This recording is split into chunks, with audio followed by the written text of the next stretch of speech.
Hey everyone, Melanie from jarofthreads.com here. I've got a bit of a different video for you this week. There won't be any project life video from me this week because I haven't sorted my pictures out and I'm almost caught up, so I felt like I didn't need to do project life this week. I've been pretty consistent for the last 4 months, I think, when I started doing my videos. Just about a video every week about project life. So I've got another project now on the go, which is not project life, but which is still scrapbooking and photos related, and that's what I'm gonna show you this week. It's probably going to be a bit of a series because I don't think I will be able to do, well, no, I know I won't be able to do all of it in one go. I'm gonna make a mini album, so if you're not into this kind of mini album making stuff, just go do something else because you're gonna find it very boring. But if you're interested in making books and albums, then have a look, well, keep watching. This is a mini album for my mum. I made one last year for her for her Christmas, and I'm gonna make another one this year for her birthday. Last year's one was meant to be for her birthday, but Leon was very tiny at the time and I didn't have much time to finish it in time for her birthday, so it was a Christmas gift instead. But this one is going to be for her birthday, and I'm hoping to make it kind of a tradition so I can send her an album every year. What did I want to say? I'm not sure. But anyway, I'm going to show you what I'm going to use. So first, I've got some cardstock here. It's 8.5 by 11 or thereabouts. I got that from my local big box store. It's inexpensive cardstock. I don't think I've got any. I don't think I've got enough to finish my project, so I might have to go back and buy some more. I think this one was a Christmas bag because it had white and red and green and cream, and so I should be able to find some more of that in those colors. So here I'm going to use a cream and a green. This is my little what I need. So I'm gonna have covers and 6 pages and 6 tags. So covers is actually 2 covers, not 4, but I put 4 because I was counting the number of pieces of pattern paper I'm going to use. So it's 4 inside and outside for the covers, 12 for the pages and 12 for the tags. So that's 28 pieces of paper, so I can make it with 14 12 by 12 papers. I had to count to know if I had enough papers. And my covers are going to be 5 by 7 inches. I have no idea how much it is in centimeters. It's easier for me to do it in inches, even though, you know, I'm more used to centimeters, but I don't know, it feels better this way. My pages are going to be 4 3/4 by 6 3/4, and my tags are going to be 4.5 by 6.5, so that they can fit into my pages. Then I've got a piece of chipboard.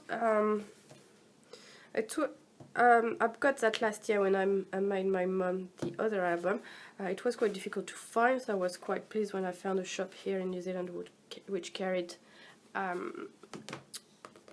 chipboard pieces, 12 by 12 chipboard pieces. I think I paid 25 cents each, and I still have another one, so I should be able to make another album next year. And finally, the paper I've chosen, it's from Webster's Pages, and it's called Modern Romance Collection. I got it from scrapbook.com last week, I think. I ordered it and it arrived in a week. It's a 12 by 12, 24 pattern papers, and it's patterned on both sides. It's not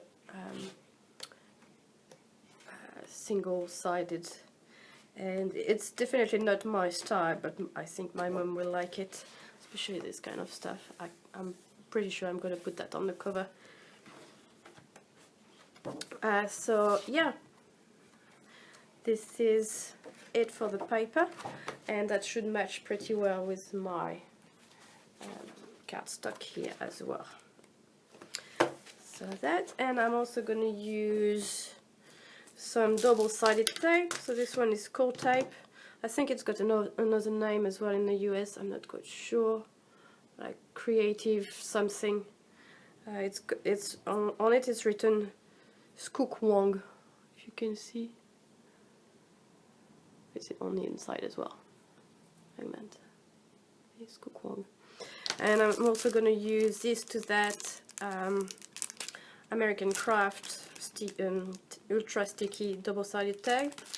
It was on special on scrapbook.com when I did my order for the paper, so I got that.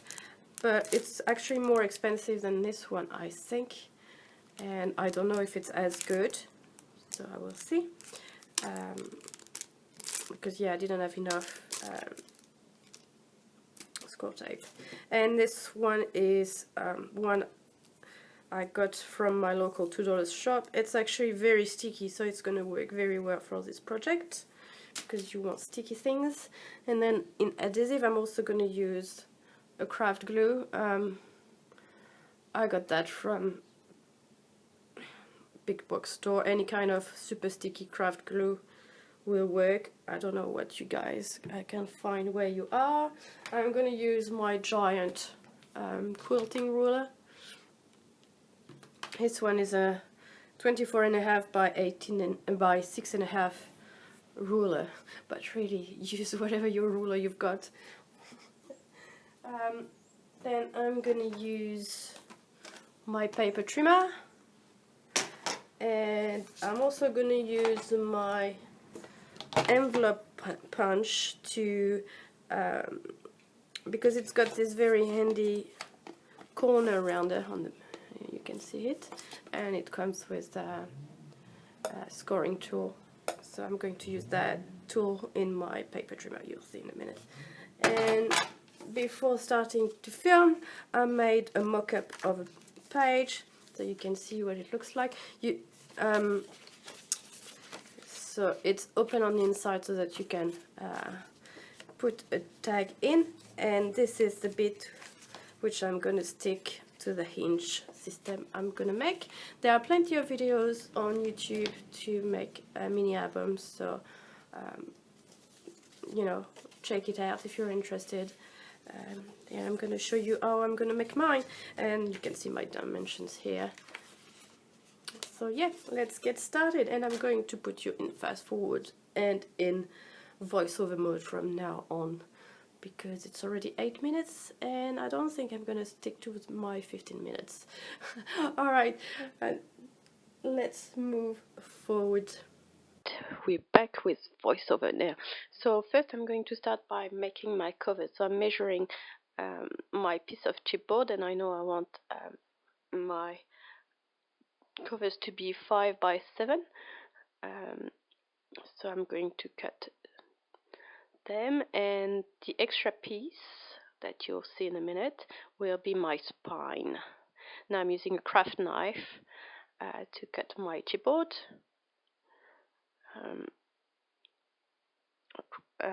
Yeah, you could use a better craft knife than that. It's a bit flimsy for this job, but anyway, it's all cut, so you can see my covers and the spine, and that's how they're going to work. But first I'm going to move on. I had this piece of paper, and I thought that it might be big enough to make my hinge system, but it's not going to work because it's not long enough. So here I'm doing a quick drawing of my scoring for my hinge. You'll see in a minute what I mean by that. And so I need 6 hinges. It's I didn't invent this hinge system. It's I've seen it quite a few times. I think it's probably Kathy Orta from Paper Phenomenon who invented this system. I'm not sure. So here I'm measuring how long my piece needs to be. So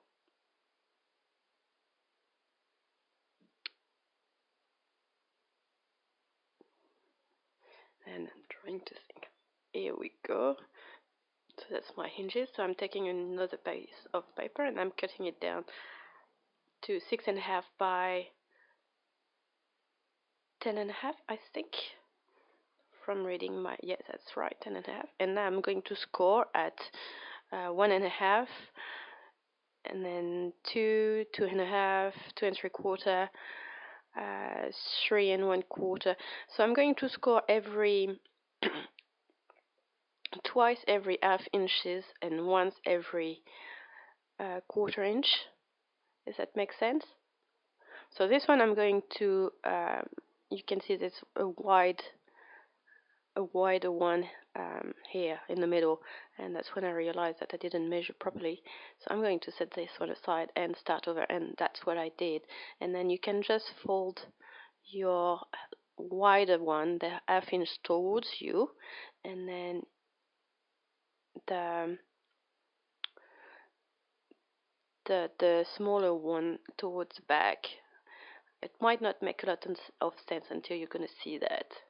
So basically you're making a sort of accordion, or yeah, I guess that's, so you can see what I mean. And that's what it's going to look on the back. You can see the 1/4 inch spaces there. And now I'm going to use some tape to glue down the half inch hinges. I think that's a word I'm going to use, and that's my first time using my American Craft type that I shown you just before. And what I've discovered is that you need to use scissors to cut it. You can't tear it like the score tape. So I'm going to use that for this project, and then if I ever do another album, I will get more score tape, because the tearing of the tape is really, really handy if you don't have to use the scissors. So now I'm removing all the release paper and making sure that everything lines up when I glue everything down. And that's what it looks like. So you can see there's one side longer than the other, on larger than the other on the right side just before. That's okay. It's a 1/4 inch longer, no big deal.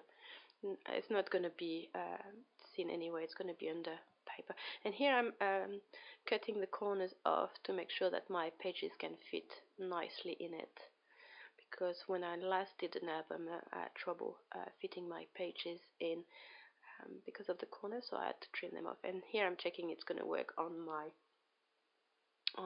spine for my album, and it is. I'm going to put all of that aside, and then I'm going to move on to finishing the cover. So I'm going to use 2 pieces. No, I'm making a page actually. Sorry, I jumped forward. So here I'm measuring 6 7/8 by.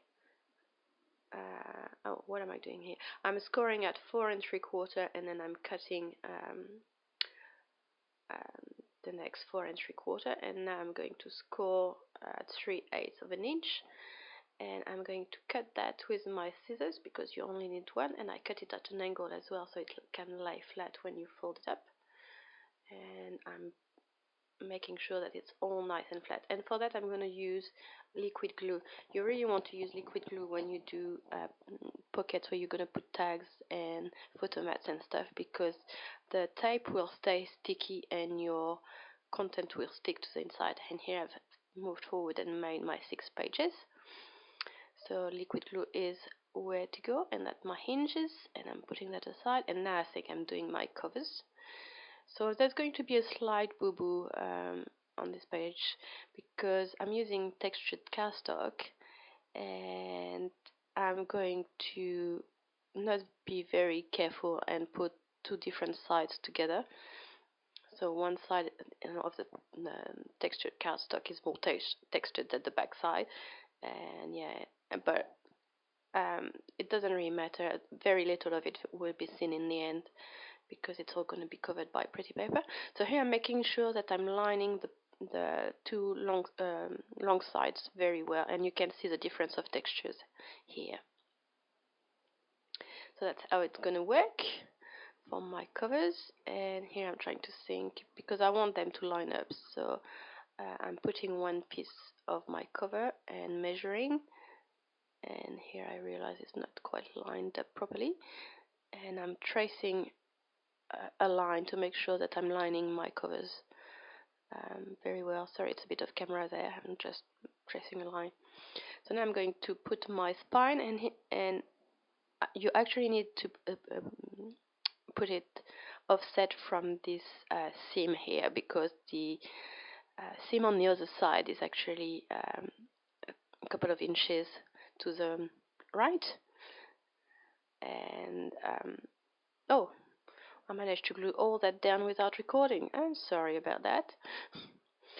So you put a lot of tape on that to make sure that it sticks down, and you need to leave some space between the chipboard pieces, because your chipboard is about, well, my one is about 1/8 to 1/4 thick, so you need to make sure you leave that amount of space between the pieces so that you can fold the page. And here I'm going to trim my my cardstock because I don't need that much overhanging. And here I'm managed to put a hole through, but it's a tiny hole and you can't see it once it's glued down. I'm scoring so I can fold the cardstock, and I'm going to use some more tape. I use this one because it's skinnier than my other double-sided tape, and I kind of need something a bit skinny here. And before I glue that down, I'm going to cut the corners off a bit, but not up to the chipboard. There's about 1 millimeter or 2 left. You can just barely see. It's not flush to the chipboard piece because you want the corners to be well covered. And I'm going to do that to all 4 sides, and that's how it looks like. And I haven't folded it, so I'm using my my bone folder to help with the folding, and you can see how the cover looks, and it looks already like a book. And that's where my spines are going to be. And here you can see that the seam is perfectly centered. The seam of the cover, the beige cardstock, is perfectly centered on my chipboard piece, and I'm going to use that to align my hinge system. So I'm putting some double-sided tape on the back of my hinge system, and I'm trimming it down, and I'm going to glue that down, making sure that it's aligned very well. And I'm using my bone folder to make sure I burnish my tape properly, because you want that to be very well stuck down. And I'm going to use more tape to finish gluing that down. And inside I should have, because I'm going to remove the release paper first here and glue that down, and I should have done the whole thing in one go, because I'm going to struggle a bit. You'll see that in a second.